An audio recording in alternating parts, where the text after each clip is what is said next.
Hola, otro día más. He perdido la cuenta, no sé cuánto llevamos. Y estoy viendo el boletín del miércoles 22 de abril. El Real Decreto Ley 15 barra 2020 de 21 de abril establece una serie de medidas nuevamente, y me voy a ceñir en las que afectan a los autónomos. Si me voy a ir directamente a la página 16, me salto el preámbulo, que es un rollo impresionante, y me voy al artículo 1, que habla sobre los arrendamientos de locales de negocio. Así que el artículo 1, dentro del capítulo 1 de este decreto, habla de medidas para reducir los costes de pymes y autónomos. El tema de arrendamiento, los autónomos que tengan problemas para pagar las rentas de sus locales, hay que distinguir dos situaciones distintas. Las del artículo 1.1, que son los arrendatarios de locales de grandes arrendadores. Estos son los que tienen un mínimo de 10 inmuebles, o sea, más de 10 inmuebles, o una superficie construida de más de 1.500 metros cuadrados. Pues puede ser que tenga un solo inmueble, pero que mida 2.000 metros. Entonces sería considerado un gran arrendador. Aquí se podrá solicitar al propio arrendador una moratoria del pago de la renta.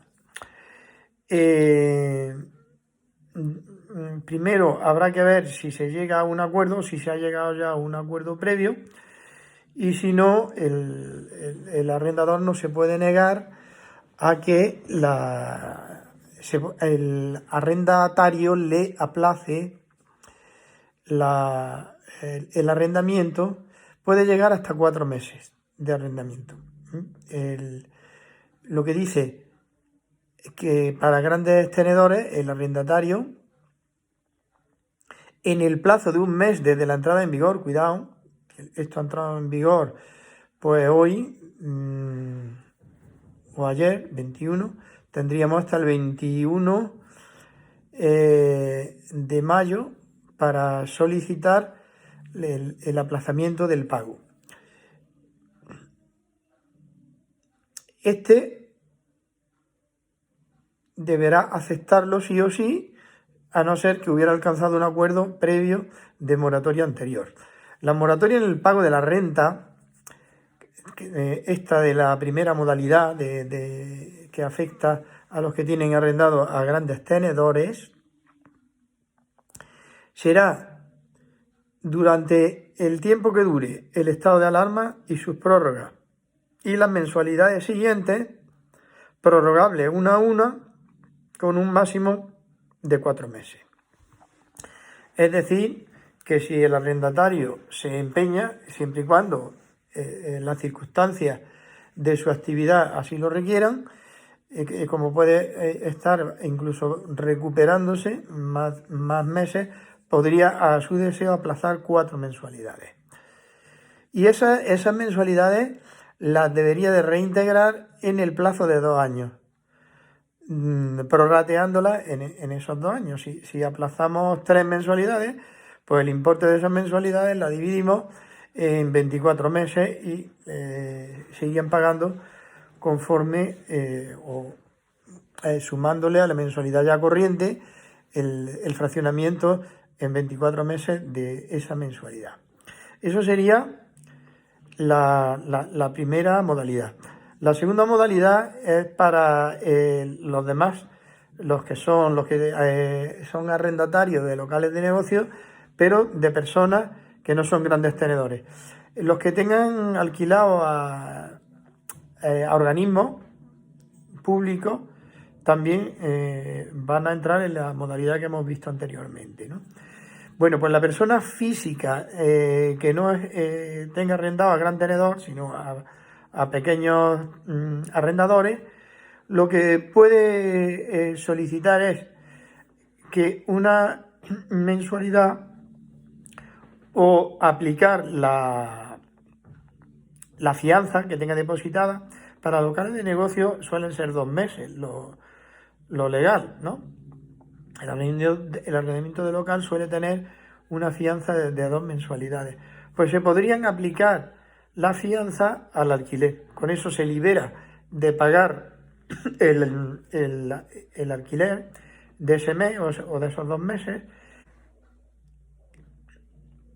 Con el importe de la fianza se cobra al arrendador, con lo cual no sufre en principio menoscabo en su renta y libera al empresario del pago durante 1 mes o 2 meses.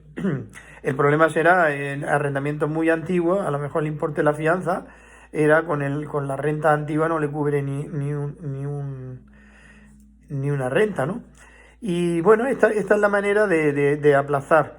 En el caso de grandes tenedores, pues como entiende el legislador que tienen más capacidad económica, pues es más gravoso que a los que tengan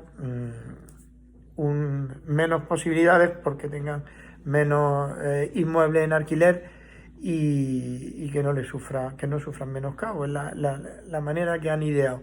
Lógicamente, muchos arrendadores de estos pequeños han llegado a acuerdos con empresarios, entonces se prevalece normalmente, ¿no? Yo he visto ya varios, he firmado uno de un anexo a un contrato donde se rebajaba un 30% del importe del arrendamiento durante una serie de meses. Bueno, pues esos acuerdos lógicamente se deben de respetar porque son contratos. La acreditación de los requisitos para esta moratoria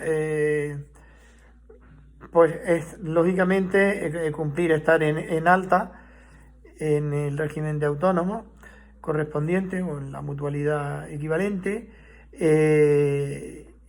y comunicárselo al arrendador. Los que sufran, los que estén en el anexo, las actividades que se les prohibió funcionar, pues simplemente no tienen que acreditar nada. A lo mejor el alta en esa actividad o el cese de esa actividad, y el que tenga la caída de ingresos, porque no se puede acoger cualquiera, tiene que ser o bien actividades que hayan sufrido cierre obligatorio o actividades que tengan el 75% de caída de ingresos respecto a la media mensual del trimestre del año anterior. Esto es distinto a la prestación, que era el 75% de la media de los 6 meses anteriores. Aquí no, aquí la caída de ingresos tiene que ser al menos del 75% en relación con la facturación media mensual del trimestre al que pertenece dicho mes referido al año anterior. Fíjate qué complicación, ¿no? Entonces, si no quiero pagar o quiero hacer moratoria para el mes de mayo, pues los ingresos del mes anterior, que sería abril, tienen que ser inferiores en un 75% al menos a los ingresos que tuve en el mes de abril del 2019. Un poco complicado, pero esta sería el requisito. Y habrá que hacerlo en una declaración responsable. Incluso el arrendador tiene derecho a que se le pruebe con contabilidad o con los libros de registro, con lo que sea, que esos datos son veraces. En segundo lugar, quiero comentar la posibilidad que tienen los autónomos que en IRPF estén en estimación objetiva, lo que se conoce como módulos, o en IVA en régimen simplificado, ¿no? Todo esto se conoce como los que estén en módulos pueden renunciar a módulos en la propia liquidación, ¿no? Como han aplazado, el autónomo que esté en módulos presentaría un modelo 131 de pago fraccionado de renta, pues ahora va a poder presentar en el mes de abril un 130. También puede, a mi modo de ver, hacer una modificación censal. Sí, yo lo recomendaría, ¿no? Un modelo 0,37 o 0,36 y renunciando a los módulos y acogiéndose a la estimación directa, que lo normal es que sea estimación directa simplificada. Y entonces tendría que liquidar el trimestre ya relacionando ingresos y gastos, para lo cual deberá contar con la contabilidad desde el 1 de enero. Otra opción que tiene, pues, en esto ha habido una información malísima. En algunos periódicos se decía que iban a desaparecer los módulos. A mí me extrañaba mucho porque con efectos retroactivos, disposiciones que pueden ser restrictivas o de imposible cumplimiento no serían fáciles de implementar. Entonces es voluntario.